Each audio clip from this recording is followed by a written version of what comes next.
How to clean and maintain your ice maker.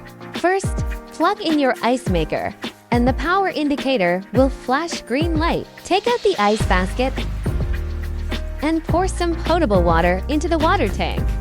If you want to clean the scale in the pipe, you can also add some white vinegar or professional ice maker cleaner. Then press the on/off button for 5 seconds.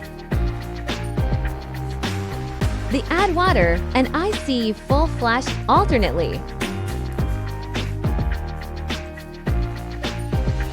It means that your ice maker has entered self-cleaning mode.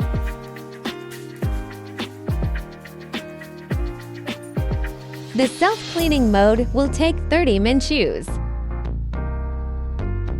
After the self-cleaning mode is over, unplug your ice maker and drain all the wastewater by pulling out the drain cap under your machine.